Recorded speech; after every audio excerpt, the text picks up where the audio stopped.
दादुमा ख़बर आवाज़ शिरकंदासी 11 ॾींहं अॻु हथियारबंदनि हथां क़त्ल थी वियल जवान दानिश जमाली जे क़त्ल केस में मुबीना पुलिस जवाबदार खे दादू जी अदालत में रिमांड लाइ पेश कयो वियो। पुलिस मूजिब गुज़िरियल ॾींहुं A section police Karachi airport तां जवाबदार वहीद पुट अनवर लगारे खे गिरफ़्तार कयो हो। ख़बर आवाज़ सां दादू मां शेयर कई पिया। वॾे मुंशी ए सेक्शन मूजिब गिरफ़्तार जवाबदार दानिश जमाली जे क़त्ल में मुलविस आहे, जंहिंखे हिन महिल रिमांड लाइ दादू जी अदालत में पेश कयो वियो आहे।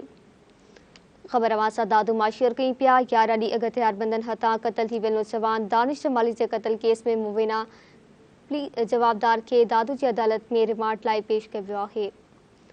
दादू मां तफ़सील मालूम कंदासीं इशफाक मलिक खां। जी इशफाक, आगाह कजो।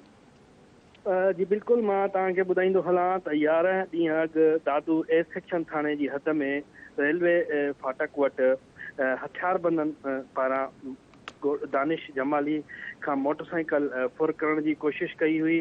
मज़ाहमत जे दौरान हथियारबंदनि फायरिंग करे गबरू नौजवान दानिश जमाली के क़त्ल करे छॾियो हो, जॾहिं त संदसि दोस्त दिलावर बोलदार उन फायरिंग में ज़ख़्मी थी वियो।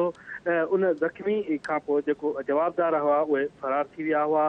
पुलिस CCTV फुटेज जी मदद सां जेको राति देर सां कराची एयरपोर्ट वटां हिकु जवाबदार खे गिरफ़्तार करे वरितो आहे। उन जवाबदार खे अॼु दादू जी अदालत में पेश कयो वियो आहे। ए सेक्शन जे वॾे मुंशी जो चवणु आहे त उहो जेको गिरफ़्तार जवाबदार आहे उहो दानिश जमाली जे क़त्ल केस में मुलविस आहे ऐं उनखे असां CCTV फुटेज तां निशानदेही कई आहे ऐं वधीक जवाबदारनि जो ॻोल्हा कई पई वञे।